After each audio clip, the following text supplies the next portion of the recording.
নমস্কার বন্ধুরা, আদুরে কিচেনে সবাইকে স্বাগত। আজ আমি বানাবো চাউমিনের পকোড়া। বিকেলে টিফিন হিসেবে এটা আপনারা খেতে পারেন। কিভাবে বানাবো চলুন আপনাদের দেখিয়ে দিই।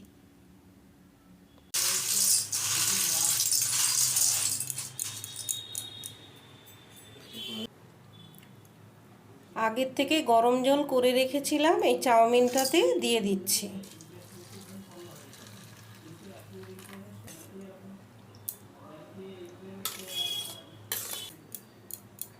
পাঁচ মিনিটের মতন রেখে দেব। চাউমিনটা ভেজানো হয়ে গেছে, আমি এবারে জলটা ফেলে দিচ্ছি।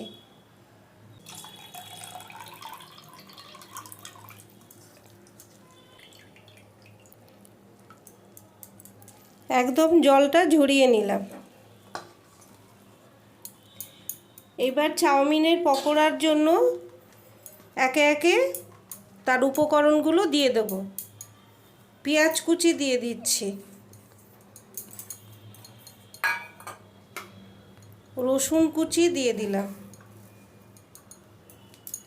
আদা কুচি দিলাম, লঙ্কা কোচানো দিয়ে দিলাম, কাঁচা লঙ্কা, ধনে পাতা দিলাম, সামান্য একটু চিনি দিলাম,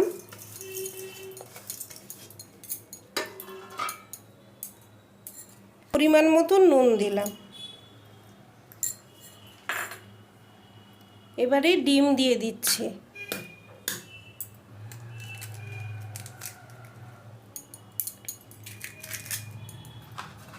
দুটো ডিম দিচ্ছি।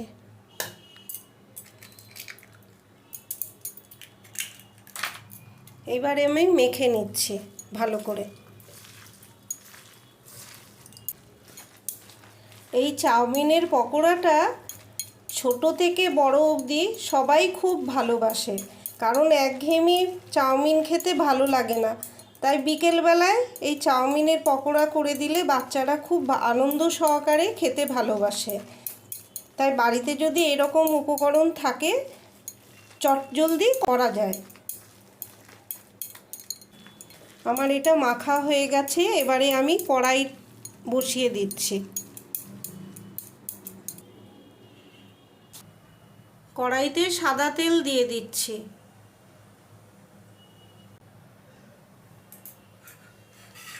এবারে একে একে পকোড়াগুলো ছেড়ে দিচ্ছি।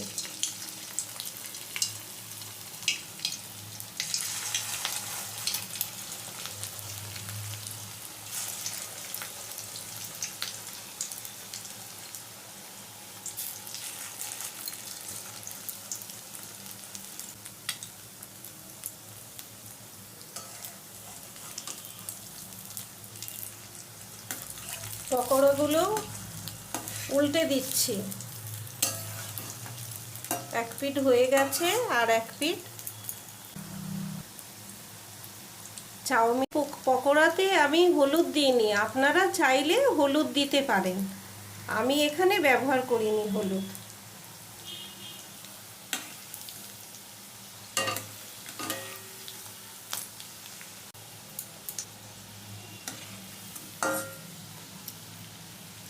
দুদিকেই লাল লাল হয়ে গেছে, আমার পকোড়াটা ভাজা হয়ে গেছে, আমি এবারে তুলে নিচ্ছি।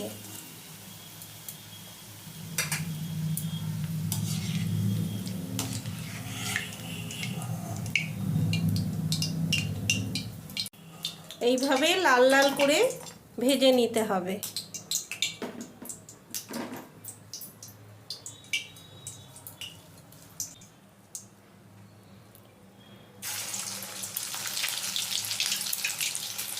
আবার একে একে এইভাবে ভেজে নিচ্ছি।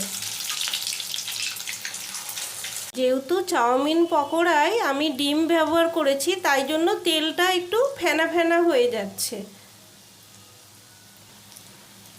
ভাজার সময় আঁচটা একটু কমিয়ে নেবেন, তাহলে তেলটা ছেটাবে না। এবার আমি আরেক পিঠ উল্টে নিচ্ছি।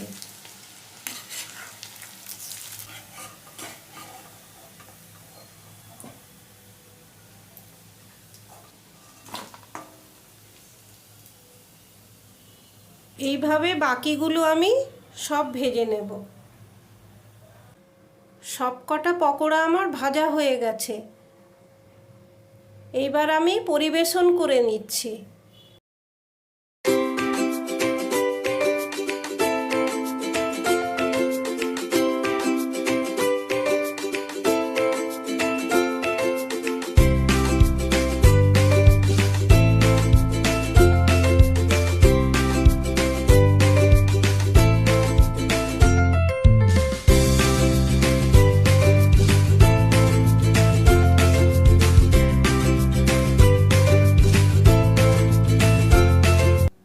আমি এখানে টমেটো সস ব্যবহার করেছি। আপনারা আপনাদের মতন পছন্দ মতন সস ব্যবহার করতে পারেন। ভিডিওটা ভালো লেগে থাকলে লাইক, শেয়ার ও সাবস্ক্রাইব করে পাশে থাকবেন। ধন্যবাদ।